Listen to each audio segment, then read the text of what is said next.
This lecture is about MOS electrostatics.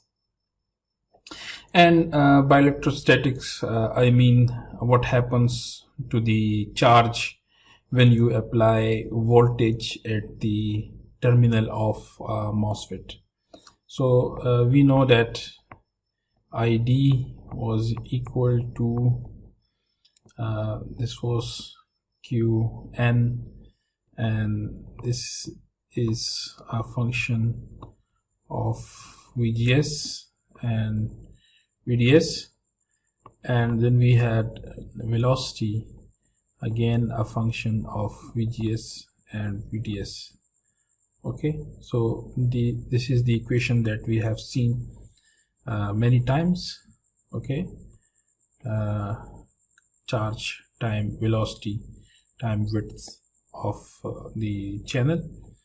And by electrostatics we mean this quantity. So this is MOS electrostatics, how the charge changes with the terminal voltages.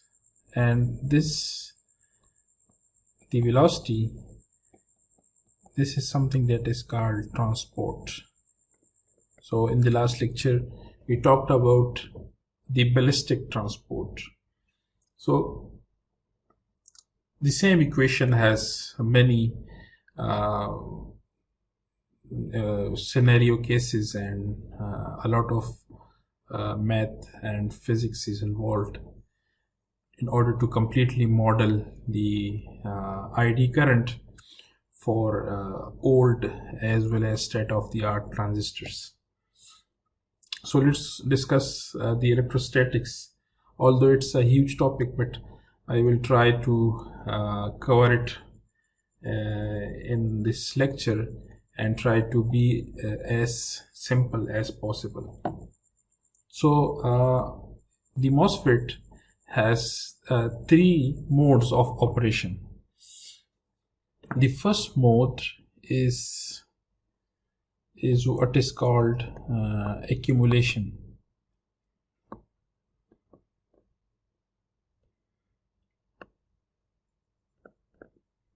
So in the accumulation, what happens that when you apply a negative gate voltage, okay, then the positive p-type material are attracted towards the gate, and this is called accumulation.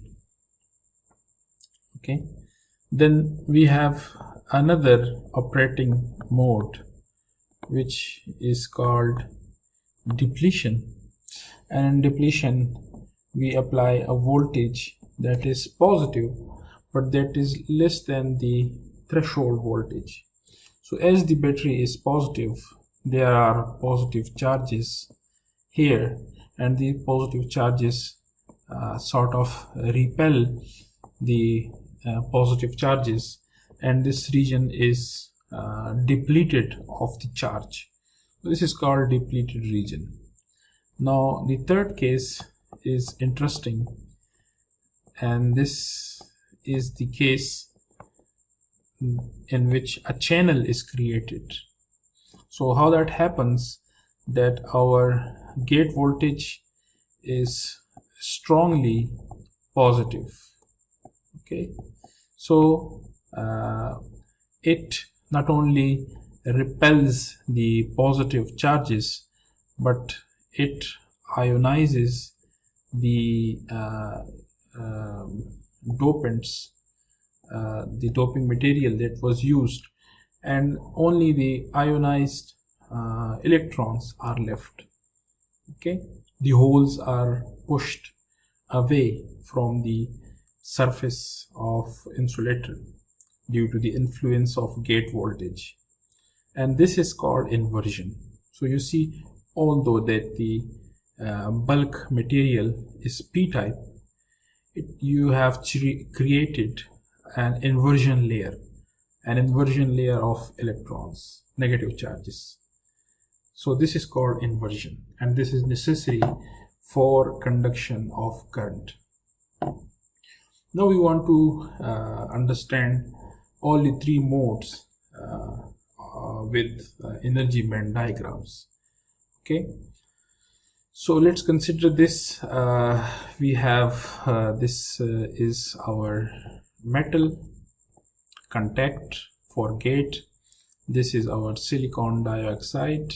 So this is our insulator, and on this side I have my semiconductor. Okay, and we know the semiconductor has conduction band, Fermi level, and valence band. And why is the distance vertical to if you are looking it from the top? So it is the vertical distance downward. Okay, so one thing is that the Fermi level of the semiconductor and the Fermi level of metal, they are aligned. Now this is an assumption, because in order to have the Fermi level of metal and Fermi level of semiconductor aligned, the semiconductor material should be doped according to the metal, but this is a very restrictive condition. So let us assume for now that the Fermi level of metal is equal to the Fermi level of semiconductor. Okay, so this is an assumption which is called flat band condition. Okay, but actually it's not the case. In reality, the Fermi level of metal and semiconductor are different, and this is called metal semiconductor work function. So a function that is called semiconductor metal work function, we are ignoring them for the moment, and we are assuming the flat band condition. And you see, this is the potential as a function of position y, and you see it is constant. It is not changing, it is constant. All the bands are constant, and the gate voltage, the intrinsic gate voltage, is 0. So this is the flat band condition. Now what happens when we apply gate voltage? So when we have Vg that is greater than 0, now in this case what happens is that we have seen this before, that the bands go down. So the conduction band went down, the valence band went down, the Fermi band is at its place. Why? Because there is no current flowing. Okay, so how is this by how much amount this voltage goes down? It is proportional to the negative of charge time potential. Okay, so we saw this equation in the previous lectures also, that the conduction band is a conduction band when there is no voltage, initial condition, minus the surface potential as a function of position y. Okay, so the main idea is that with positive voltage at gate, the energy band goes down. Okay, so what is accumulation then? Accumulation is when the VG, gate voltage, is negative or less than 0. So when the voltage is negative, what happens is that the band go up. So the conduction band went up, the valence band went up. The Fermi level is at its place because there is no flow of current. Note that the Fermi level of the metal is also going up because of the gate voltage is directly applied to the metal. Okay, so the surface potential, what is the surface potential? Y of psi of this. Okay, it is less than 0, it is negative because it is always opposite to the band. So if the band is moving up, the surface potential will move down and vice versa. Okay, so these are some other formulas that I don't want to get into the details, but this is how accumulation works. The bands go up and the potential goes down. Then we have the depletion. In the depletion, we have the gate voltage that is positive, and a positive gate voltage pulls down the energy band. Okay, and again the as EC went down, so the surface potential went up. That's why it's greater than 0. Okay, now what happens in the case of inversion? In the case of inversion, we apply a voltage at the gate that is positive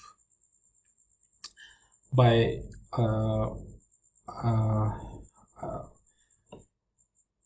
positive and greater than threshold.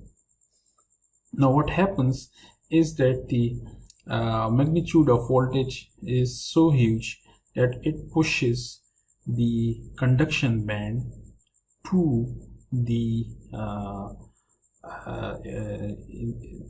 origin of Fermi level, and similarly this also goes down. Now the distance, this distance is what is called 2b, 2 psi b. Okay, and this much potential should be surface potential should be equal to 2 psi b in order for inversion to happen. Okay, so and basically this psi b is related to the concentration of holes or electrons, okay, in the bulk.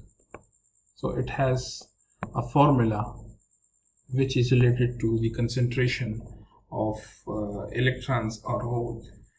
So it is determined by the concentration of electrons or hole. So the surface potential should be twice that potential, and it is shown here that if you remember from the lecture on energy bands, we said that the number of holes in the p-type. So if you remember that in the p-type, the conduction, the Fermi level was near here. So this is the p-type region and this is the n-type region. Okay, and q psi b is related to the concentration of this is related to the concentration of holes, and this side is related to the concentration of electrons. Okay, concentration of electrons. So this should be the condition, that the potential at the surface should be such that the number of electrons on this side and the number of holes on this side are equal. So at that point we say that the inversion has occurred. So this is the condition. We should have the surface potential equal to 2 times psi b, and psi b is equal to kb into T divided by Q natural log of Na divided by Ni. So all these are some of them are constant. This is temperature, this is charge, this is the concentration of acceptor atoms, this is the total number of intrinsic electrons. So psi b is something that is related to the physical properties, concentration of electrons and dopants, acceptors, all these things. So the surface potential should be equal to 2 times psi b, and psi b is dependent on the physical characteristics. So when this happens, then a channel is created, inversion occurs. So this is the condition for inversion. Okay, this is another slide that shows the, so there are a lot of equation in this slide, but let me make it more simple. So you see, this is the charge, the QS, the charge on the surface is equal to, what is QD? QD is, so this is the surface charge. It is equal to the depletion charge plus mobile charge. So mobile charge is the charge that carries the current, and depletion charge is the one that happened in the depletion region when you apply a gate voltage and it repels the positive charges.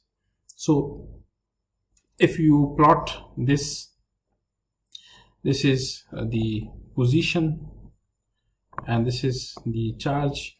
The graph is something like this, that you have this point WT. So WT is basically this, is given by this, and it is the extent to which the depletion region can be pushed into the bulk semiconductor. So there is a limit to how much you can push the depletion region, and that limit is WT. Now we already talked about the surface potential. So this is the amount by which you can bend the bands. It's very hard to bend the bands beyond 2 psi b. Okay, and what happens is one is this reason that you cannot push the depletion region beyond WT, and the other reason is that beyond a certain gate voltage, okay, if you keep on increasing the gate voltage, the number of mobile charge, so this is the charge that carries the current, it exponentially increases near the channel. Okay, so due to these two reasons, the potential cannot increase further, because the potential is the difference between the insulator and the bulk. So the potential at the surface sort of saturates at 2 psi b. Okay, and it's very hard to bend the bands more than that. Now if we plot the potential versus the log of charge, we get something like this, that in the accumulation region, with the charge increases with the application of gate voltage, and then in the depletion region the charge accumulates at a rate of under root size s, and then after, so this is our 2 psi b point, this is the point at which inversion occur, and then in the inversion the number of electrons or the charge increases exponentially. Okay, this is the plot of charge versus potential at the surface. So this is the summary of the three operating modes: the accumulation, the bands move up, the potential moves down, the flat band is everything is flat, and the depletion region the bands move down, potential moves up. Okay, so now let us see what is the effect, what is the relationship between the gate voltage Vg and or surface potential psi of s. So the gate voltage induces charge in semiconductor by bending the bands. We have seen that the bending occurs in accumulation and inversion. There is a simple but exact relationship between Vg and potential, and this is given by this formula. Okay, so in this formula basically this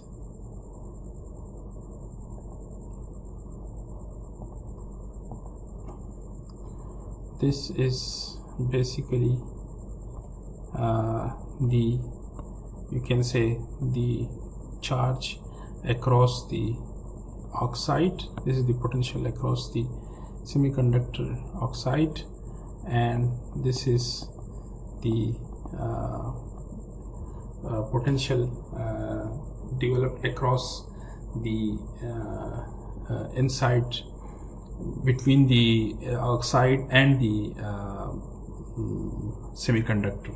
So we have two things: the whole gate voltage gets dropped across the oxide, plus from the oxide to the semiconductor.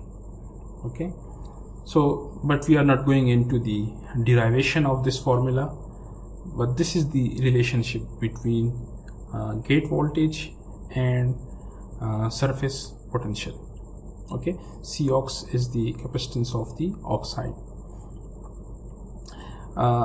Then we can have an approximate relationship between the gate and surface voltage, and that approximate relationship is psi of s Vg prime divided by m, where m is 1 plus Cd psi of s divided by Cox, What is CD?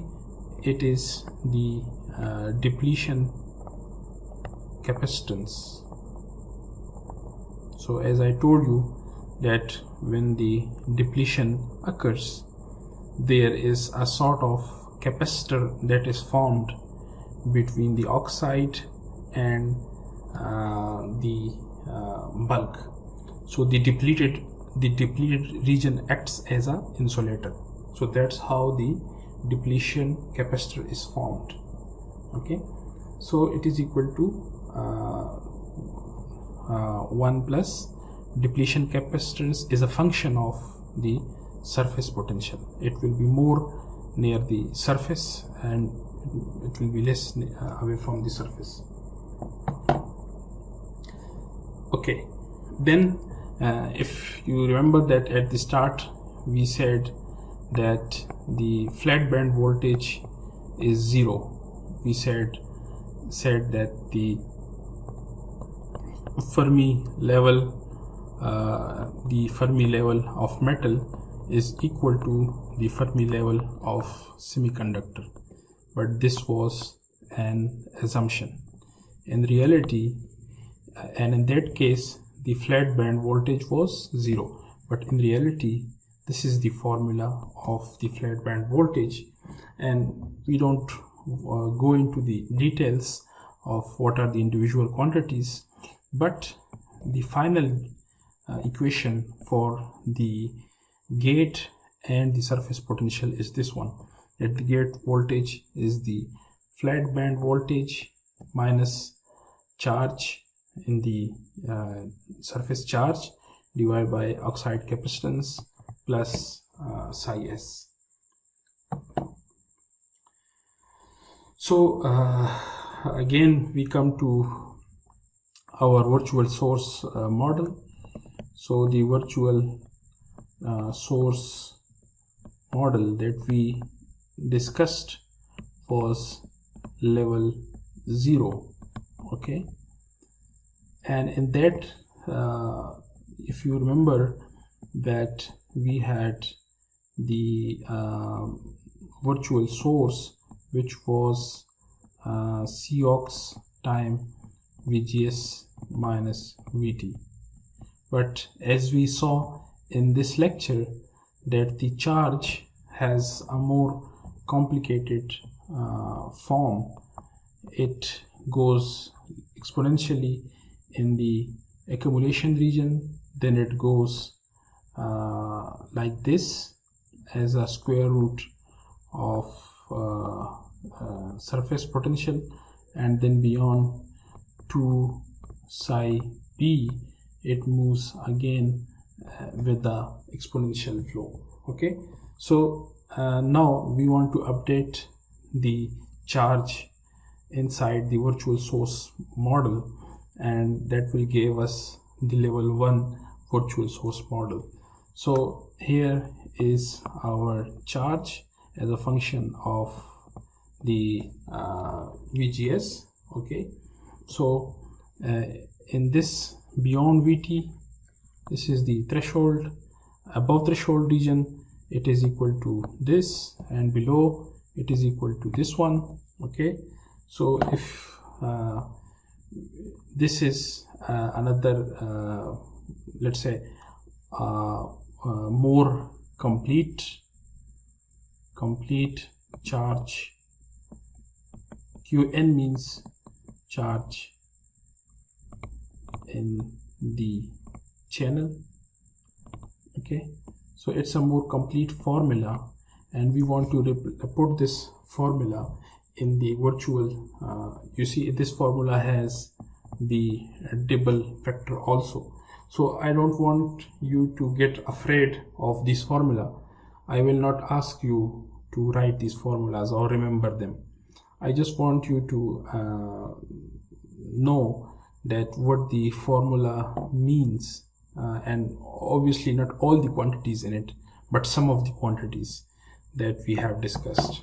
So this is the level 1 virtual source model. You see equation number 2 is modified. Before equation number 2 was something like this, that it was Q was something like, if I remember correctly, it was Cox minus Cox VGS minus VT. So that was the charge at the virtual source. Now the formula is not only for the virtual source, but it is valid along the whole channel. Okay, so it is valid along the whole channel. So this is level 1 virtual source model. The rest of the things are the same. So we stop here.